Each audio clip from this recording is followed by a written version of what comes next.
नमस्कार, मैं हूं पीएस त्रिपाठी और आप देख रहे हैं हमारा विशेष कार्यक्रम सितारे मारे। आप सभी दर्शकों का इस कार्यक्रम में स्वागत। आज हम बात करेंगे आज के पंचांग के व्रत त्योहार के साथ ही हम आपको आपका राशिफल भी बताएंगे। इसके अलावा आज चर्चा करेंगे आंवले की। जी, आंवला कैसे आपके जीवन में समृद्धि ला सकता है और आंवला कैसे आपके ग्रह दोषों को दूर कर सकता है। इसके अलावा आपके फोन कॉल्स होंगे, आप सीधे फोन करके अपने प्रश्न पूछ सकते हैं। हमारा फोन नंबर है 077140877। आपसे आधे घंटे तक लगातार ये फोन लाइन खुली रहेगी और हमें आपके फोन का इंतजार रहेगा। तो चलिए कार्यक्रम की शुरुआत करते हैं और जानते हैं आज का पंचांग।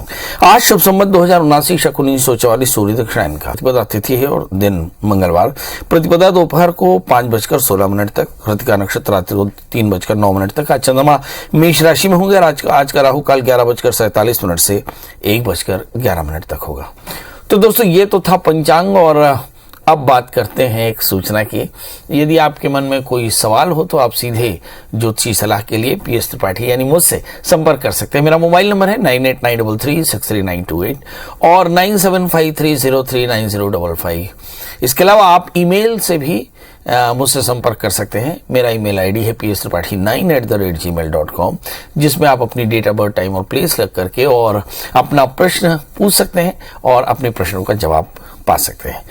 मगर दर्शकों से गुजारिश कि पंडित जी से बात करनी हो तो दिन को 11 बजे से रात 8 बजे तक संपर्क करें।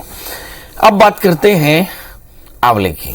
जी, लक्ष्मी जी की कृपा प्राप्त करने और बुध ग्रह को प्रबल करने के लिए आंवले के वृक्ष की पूजा करनी चाहिए। प्राचीन काल से ही हमारे ऋषि मुनियों ने आंवले के औषधीय रूप को पहचाना, परंतु आंवले का धार्मिक रूप से भी महत्व बहुत ज्यादा है।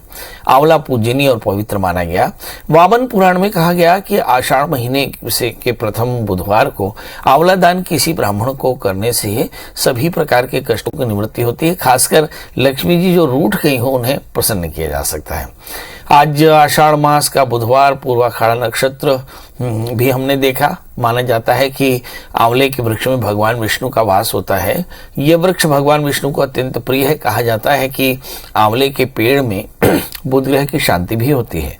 इस पेड़ की पूजा अर्चना करने से सौभाग्य की प्राप्ति होती है। वहीं वास्तुशास्त्र में भी आंवले का वृक्ष घर पर लगाने से शुभ होता है। आंवले के पेड़ को हमेशा पूर्व की दिशा में लगाना चाहिए। इससे सकारात्मक ऊर्जा का प्रवाह घर में बना रहता है। इस वृक्ष को घर की उत्तर दिशा में भी लगाया जा सकता है। आंवला वृक्ष के नीचे बैठकर यज्ञ करने से लक्ष्मी की प्राप्ति होती है। जिस घर में आंवला सदा मौजूद होता है वहां पर दैत्य दानव कभी प्रवेश नहीं करते। जो दोनों पक्षों की एकादशियों या बुधवार को आंवले का रस प्रयोग करते हैं, स्नान करते हैं, उनके सभी पाप नष्ट हो जाते हैं। आंवले के दर्शन, स्पर्श, नाम उच्चार से भगवान विष्णु संतुष्ट होकर अनुकूल हो जाते हैं और अपने घर में आंवला वृक्ष जरूर रखना चाहिए, जो भगवान विष्णु को बड़ा प्रिय है। और जो भगवान विष्णु को आंवले का बना मुरब्बा नैवेद्य के रूप में अर्पित करता है, भगवान उससे बहुत संतुष्ट होते हैं और सारे कष्टों की निवृत्ति कर देते हैं। अब आंवले का ज्योतिष में क्या कनेक्शन है, हम बात करते हैं बुध की। बुध ग्रह की अगर पीड़ा हो तो कोशिश करें कि बुधवार के दिन स्नान में आंवला, शहद, गोरोचन, स्वर्ण, हरड़, बहेड़ा, गोमय और अक्षत डाल करके 15 दिनों तक लगातार स्नान करने से बुध ग्रहों का दोष दूर होता है। जैसे उस जातक का बुध शुभ हो जाता है। और इन सभी चीजों को एक कपड़े में पोटली बना करके बना लें और उपरोक्त सामग्री की 2-2 चम्मच मात्रा पर्याप्त है। पोटली को स्नान करने वाले जल में डाल दें और फिर उस जल में 10 मिनट बाद स्नान करें। एक पोटली 7 दिनों तक प्रयोग कर सकते हैं। इसका मतलब 15 दिनों के स्नान के लिए आपको 2 पोटलियों की आवश्यकता पड़ती है। आंवले का वृक्ष घर में लगाना वास्तु की दृष्टि से शुभ माना जाता है। हालांकि कहा जाता है कि पूर्व दिशा में बड़े वृक्ष नहीं लगाने चाहिए, किंतु आंवला इसके लिए एक तरह का विशेष है। परंतु आंवले को इस दिशा में लगाने से सकारात्मक ऊर्जा का प्रवाह होता है। यदि कोई आंवले का वृक्ष लगाता है तो उस व्यक्ति को एक राजसूय यज्ञ का फल मिलता है। आंवले के वृक्ष के नीचे ब्राह्मणों को मीठा भोजन दिया जाए तो उस जातक की अनेक समस्याएं दूर होती हैं और कार्यों में सफलता प्राप्त होती है। मतलब कुल मिलाकर के आपने देखा कि आंवले का वृक्ष आपके लिए बड़ा महत्वपूर्ण होता है। तो अब आप भी आंवले के वृक्ष का सेवन करें। आज हम बात कर रहे हैं आंवले वृक्ष की पूजा, आंवले वृक्ष का सेवन, आंवले वृक्ष का सानिध्य। ये तीनों ही आपके जीवन में बहुत अच्छा फल देता है। तो आप आंवले का सेवन करें। अब हमारे साथ कॉलर जुड़ चुके हैं प्रभा जी। प्रभा जी, आपका बहुत बहुत स्वागत। बताइए क्या जानना चाहते हैं। प्रणाम पंडित जी, मैं अपनी बेटी के बारे में जानना चाहती हूँ। उनकी डेट ऑफ बर्थ, टाइम और प्लेस बता दें। 10 नवंबर 2005, समय सुबह 8:19 पर सुबह, रायपुर। क्या जानना चाहती हैं? इस बार 12वीं का एग्जाम देगी, ठीक ठाक निकल जाएगी, उसका फ्यूचर क्या है? सब्जेक्ट क्या लिया बच्ची ने? Bio science. बायो लिया है। बच्ची को आगे क्या करना चाहिए? इस बच्ची का जन्म लग्न वृश्चिक है और इसकी जो राशि है वो कुंभ है। लग्न में बुध है, एकादशेष बुध लग्न में है, तो बच्ची बहुत सेंसिबल है। इसका पंचमेश बृहस्पति 12वें स्थान में, राहु 5वें स्थान में है। तो मुझे ऐसा लगता है मुझे ऐसा लगता है कि थोड़ा सा प्रयास की कमी हो सकती है, आत्मविश्वास थोड़ा सा कम है, और आत्मविश्वास हमेशा प्रयासों से उत्पन्न होने वाला प्रतिफल है। ऐसी स्थिति में कहा जा सकता है कि थोड़ा एकाग्रता बढ़ानी चाहिए, तभी जीवन में सफलता मिलेगी। क्योंकि बृहस्पति जो है वो 12वें स्थान में बैठे हैं और लगातार अब 3 साल तक बृहस्पति की दशाएं चलेंगी। इसका मतलब ये हुआ कि हेल्थ को लेकर के थोड़ा सावधान रहना चाहिए, एकाग्रता को लेकर थोड़ी सावधानी रखनी चाहिए। और अभी आपके लिए काम ये है कि आप इस बच्ची का बृहस्पति की शांति कराएं, क्योंकि कहीं ना कहीं बृहस्पति इन्हें हेल्थ के बड़े इश्यूज दे सकता है। दूसरी बात, पंचमेश 12वें स्थान में है, इसलिए बहुत ज़्यादा एकाग्रता से पढ़ाई करनी चाहिए, क्योंकि एकाग्रता नहीं है शायद इसकी चलती सफलताओं में प्रभाव पड़ सकता है। अब करना क्या चाहिए? तो गुरु की शांति कराएं। इस बच्ची को एक 8 कैरेट का इटालियन मूंगा, 4 कैरेट का पुखराज पहनाए तो इन्हें फायदा होगा। संगीता जी आपका बहुत बहुत स्वागत। बताइए क्या जानना चाहती हैं? संगीता जी मेरी आवाज? हाँ जी प्रणाम। हाँ जी प्रणाम जी प्रणाम। मेरा बर्थ 30 अगस्त 94। धीरे धीरे एक बार फिर से बताएं। 30 अगस्त 94। 30 अगस्त 94 सुबह का 6:02। 6:02। जन्म स्थान? चंद्रपुर, महाराष्ट्र। जी बताइए क्या जानना चाहते हैं? पंडित जी मुझे पूछना है कि इसका मकान या ये क्या बनाएगा, और बनेगा तो कौन से साल में बनेगा? इसकी कुंडली में क्या राजयोग है, और ये कैसा राजयोग कैसा खुलता है, क्या जागरूक करना है, कैसा क्या? चलिए आइए देखते हैं इस बच्चे के जीवन में क्या राजयोग है। ये बड़ा अच्छा प्रश्न है। राजयोग कैसे जागृत किया जा सकता है ये भी बताएं। इस बच्चे का जन्मलग्न सिंह है, इसकी राशि वृषभ है, इसके लग्न में बुध सूर्य है जिसे बुधादित्य योग कहते हैं। भाग्येश मंगल 11वें स्थान में है, इसलिए परम भाग्यशाली है। परंतु तीसरे स्थान में गुरु राहु के कारण चित्त की एकाग्रता नहीं है और शायद इसके चलते परिणाम बहुत अच्छे नहीं मिलते। सवाल यह है कि इसके लिए करना क्या चाहिए? तो गुरु राहु की शांति कराएं। इस बच्चे को एक 4 कैरेट का पुखराज, 4 कैरेट का माणिक्य धारण कराएं। बच्चे से कहें कि मंगल का व्रत किया करें, हनुमान जी का दर्शन, हनुमान चालीसा का पाठ किया करें, तो इसे आगे फायदा होगा। हमारे साथ अगली कॉलर है पूजा जी। पूजा जी आपका बहुत बहुत स्वागत। बताइए क्या जानना चाहते हैं? नमस्ते पंडित जी, हम जबलपुर से बोल रहे हैं। हमारा डेट ऑफ बर्थ है 3/1988। जन्म समय? हेलो, सुबह 3 से 4 के बीच। जन्म स्थान? जन्म स्थान है एमपी में है, मंडला। वहाँ जी मंडला जी। क्या जानना चाहते हैं? पंडित जी हम बहुत दिनों से सरकारी नौकरी की तैयारी कर रहे हैं, पर रह जाते हैं, यानी हो नहीं पाता है, तो यही पूछ रहे हैं। शादी हो गई आपकी? जी हो गई। बहुत बढ़िया। चलिए आइए देखते हैं। जॉब के लिए बड़ी कोशिश कर रहे हैं, जॉब रह जाती है, वजह क्या है? आपका जन्म लग्न कर्क है और आपकी राशि वृषभ है। लग्नेश चंद्रमा 11वें स्थान में है, मतलब दिमाग फ्लिकर है, बहुत तेजी से अपने निर्णय बदलता है। शादी हो गई तो व्यस्तता भी होगी, जाहिर है। सप्तमेश 6ठे स्थान में है, घरेलू कामों में भी काफी ज्यादा परेशान है। 8वें स्थान में राहु, लाइफ में फ्लक्चुएशंस भी ज्यादा है। लग्न में शुक्र होने के कारण डिस्ट्रैक्शन भी काफी ज्यादा है। अब सवाल यह है कि क्या अभी ऐसा समय है जिसमें आपको लाभ हो सकता है? 2 नवंबर से शनि के अंतर्दशाएं शुरू हो चुके हैं। शनि आपकी जन्म कुंडली में जिस तरह बैठे हुए हैं, शनि सप्तमेश है और अष्टमेश होकर के 6ठे स्थान में है, तो मुझे ऐसा लगता है कि लगातार उलझने अभी भी बनी रहेंगी। अब सवाल यह है कि शनि चूंकि खराब स्थिति में है तो क्या करना चाहिए? इस समय कमर का दर्द, बदन का दर्द, बेवजह लाइफ पार्टनर के साथ में विवाद, ये सारे भी हो सकते हैं। तो सवाल यह है कि अभी शनि की शांति करानी चाहिए। शनि की शांति में शनिवार का व्रत करना, शनि मंत्रों का जप करना, काले तिल काले उड़द का दान करना और तिल के तेल का दान करना इनके लिए फायदेमंद रहेगा। एक 4 कैरेट का पुखराज, 4 कैरेट का मूंगा भी धारण करें तो इससे काफी फायदा होगा।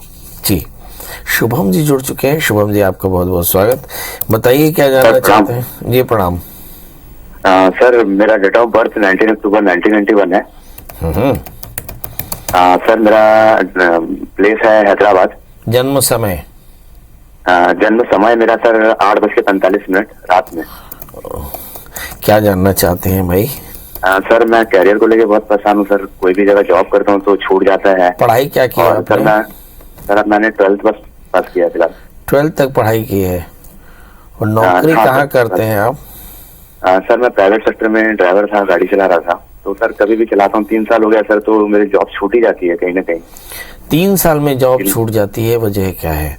मेरा ख्याल है कोई 1 सैकड़ा, शायद उससे भी ज्यादा एपिसोड्स में हमने बताया कि जब अष्टम स्थान में राहु हो तो एकाग्रता कम होती है, बार बार नौकरियां छूटती हैं। इस समय तो शुक्र की दशा है, मतलब सोने पे सुहागा है। शुक्र भी काफी ज्यादा तनाव देता है और वर्ष 2021 जनवरी से ही ये परेशानी चल रही है, मतलब 1.5 वर्ष हो गए, 1.5 वर्ष और बाकी हैं। इस तरह की स्टेबिलिटी में कमी जरूर दिखाई पड़ सकती है। अब सवाल यह है कि करना क्या चाहिए। सबसे पहले तो ये कि आपको शुक्र की प्रियता के लिए दुर्गा सप्तशती का पाठ, दुर्गा जी का दर्शन, घी चीनी का दान करना चाहिए।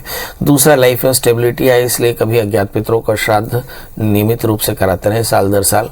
और इसके अलावा एक 4 कैरेट का जामुन या 4 कैरेट का उपल धारण करें तो फायदा होगा। हमारे साथ अगले कॉलर हैं आशा जी। आशा जी आपका बहुत बहुत स्वागत है, बताइए क्या जानना चाहते हैं? पंडित जी प्रणाम। जी एकदम प्रणाम। पंडित जी मेरा जन्म है 29 अप्रैल 1951। 29 अप्रैल 1961। 71 की हो रही हूँ मैं।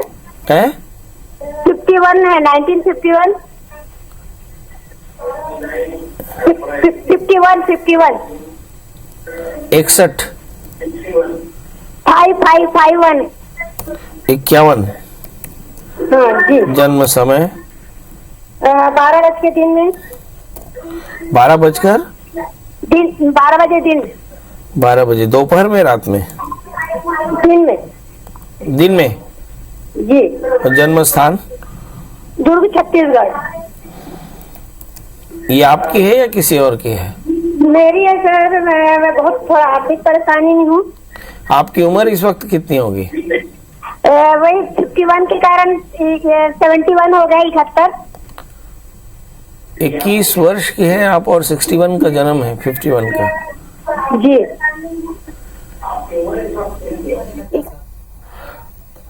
मुझे ऐसा लगता है कुछ गड़बड़ है। 51 का बर्थ है आपको और अभी 21 साल की हैं।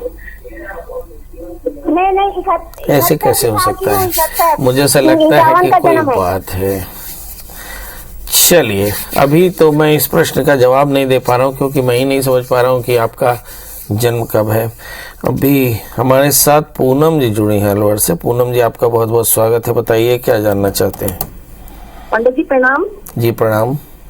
हाँ जी, मैं अपनी बहन की लड़की के बारे में जानना चाहती हूँ। दो प्रश्न है। एक तो उसका विवाह कब होगा और एक उसकी पेट की समस्या रहती है पंडित जी, पेट में दर्द रहता है। उसकी जन्म तिथि है 15 जनवरी 96। 15 जनवरी 96 96 15 जनवरी 1996 जी। जन्म समय 6:55 शाम का जन्म है। जन्म स्थान? जन्म स्थान उसका जयपुर राजस्थान में हुआ है। क्या जानना चाहती हैं आप? एक तो उसके पेट की बहुत समस्या रहती है पंडित जी, क्या परेशानी है, और दूसरा उसका विवाह कब तक होगा, कैसा उसका भाग्य है। ये बेटी है बेटा है? बेटी है जी, बहन की लड़की है। अच्छा, चलिए आइए देखते हैं। इस बच्ची का जन्म लग्न कर्क है और इसकी राशि तुला है। वर्ष 2023, 17 अप्रैल 2023 के बाद 1 वर्ष के भीतर इसके विवाह का योग। 7वें स्थान में मंगल, 8वें स्थान में शनि। शादी से पहले एक छोटा सा कुंभ विवाह कराएं और मंगल का व्रत करें तो काफी फायदा होगा। इसके अलावा इन्हें 4 कैरेट का पुखराज और 4 कैरेट का मोती धारण करना चाहिए, इससे काफी फायदा होगा। तो इन्हें एक अच्छा सा पुखराज पहना दें, एक 4 कैरेट का मोती पहना दें और शादी से पहले एक छोटा सा कुंभ विवाह करा दें तो फायदा होगा। हमारे साथ योगेश जी हैं। योगेश जी आपका बहुत बहुत स्वागत है, बताइए क्या जानना चाहते हैं? हाँ पंडित जी प्रणाम। एकदम प्रणाम, बताएं। पंडित जी मेरी वाइफ का डेट ऑफ बर्थ है 3/12 59 जी 3/12/59 69 और जन्म समय 59 5/9 हाँ जी 5/9/59 जी। और पंडित जी जन्म का समय 8:20 मॉर्निंग AM। अच्छा 8:43 और जन्म स्थान आगरा। क्या जानना चाहते हैं? पंडित जी इसको ब्रेन हेमरेज हुआ था 7-8 साल पहले, अभी 80% ठीक हो गई है, पूरा ठीक कब तक हो जाएगी? एक बार फिर से रिपीट करें। ब्रेन हेमरेज हुआ था पंडित जी 7-8 साल पहले। अच्छा चलिए आइए देखते हैं। 7-8 साल पहले ब्रेन हैमरेज हुआ था, क्योंकि इनका जन्मलग्न धनु है, इनकी राशि भी धनु है, इनका द्वितीय शनि लग्न में है और एक तरह का ये मार्केश बनाता है। इन्हें काफ़ी ज़्यादा सेंसिटिविटी है और इनके 12वें स्थान में सूर्य बुध मंगल गुरु एक साथ बैठे हैं। तो जब कभी भी मंगल गुरु 12वें स्थान में स्वग्रही होकर के बैठे तो ऐसा मान सकते हैं कि तनाव के कारण कई बार क्लॉटिंग हो जाती है और हैमरेज भी हो जाता है। अब सवाल यह है कि हैमरेज के कारण पैरालिसिस होता है और पैरालिसिस के कारण थोड़ी परेशानी होती है। अब इस समय जो दशाएं चल रही हैं, हम देखते हैं कि शनि की अंतर्दशाएं हैं, मतलब 2017 से 20 अब शुक्र की अंतर्दशा चलेगी। तो मैं कह सकता हूं कि आने वाला समय काफ़ी अच्छा है और 2023 जून के पहले पहले एकदम फिट हो जाएंगी। सवाल यह है कि इनके लिए करना क्या चाहिए। बस 2 चीज़ें अच्छे से जान रखिए कि इनको तनाव काफ़ी ज़्यादा होता है, इसलिए तनाव से इन्हें बचा कर रखें। 12वें स्थान में मंगल है, मुझे ऐसा लगता है कि दिमाग के दाहिने साइड में हो सकता है क्लॉटिंग हो, तो सावधान रहें और डॉक्टरों की सलाह लेते रहें। इसके अलावा आप रुद्राभिषेक करा सकते हैं, सरसों के तेल से रुद्राभिषेक कराएं और जो सरसों का तेल अभिषेक में बने उसका सेवन करें। 1 बूंद एक नाक में, 1 बूंद एक नाक में और 4 बूंद शरीर में लगा करके और फिर ऐसा थोड़ा सा धूप से निकले और फिर स्नान करें। इसके अलावा एक 4 कैरेट का बढ़िया सा पुखराज और 4 कैरेट का माणिक इन्हें पहनाए तो फायदा होगा। हमारे साथ अगले कॉलर हैं कामिनी जी, शालिनी जी आपका बहुत बहुत स्वागत है। बताइए क्या जानना चाहते हैं? शालिनी जी मेरी आवाज मिल रही है आपको? हेलो। हाँ बोलिए शालिनी जी। हाँ, मुझे मेरे बेटे के बारे में पूछना है। जी, किसके बारे में? बेटे के बारे में। भविष्य के बारे में? बेटे के बारे में। हा? बेटे के बारे में बताइए क्या जानना चाहते हैं? और उसका जन्म है 24/5/2018। एक बार फिर से बताएं। 24/5/2018। जन्म समय 7 बजे शाम का। 10 बजे शाम का? 7 बजे शाम का। 7 बजे शाम का। और जन्म स्थान? दिल्ली राजरा। क्या जानना चाहते हैं? इसका भाग्य कैसे रहेगा, इसके बच्ची का भविष्य कैसा रहेगा। इस बच्चे का जन्मलग्न वृश्चिक है, इसकी राशि कन्या है, 3रे स्थान में मंगल केतु, बच्चा बहुत डायनेमिक है। भाग्य स्थान में राहुल झने लगातार रहेंगे। भाग्य चंद्रमा 11वें स्थान में, वैसे तो परम भाग्यशाली है मगर चतुर्थे शनि के 2रे स्थान में होने से पेट की तकलीफें अक्सर बनी रह सकती है, हार्मोन्स की प्रॉब्लम भी हो सकती है, यानी हाइट के इश्यूज भी हो सकते हैं। तो अच्छे डॉक्टर की सलाह लेते रहें, नंबर 1। दूसरा, बच्चे के बेहतर भविष्य के लिए आप भगवान शिव का पूजन करें, ओम नमः शिवाय इस मंत्र का जप करें, काले तिल काले उड़द का दान करें और साल में एक बार इसका तुला दान कराएं। इस बच्चे के गले में एक 4 कैरेट का पुखरा, 4 कैरेट का मूंगे का पेंडेंट पहनाएं तो फायदा होगा।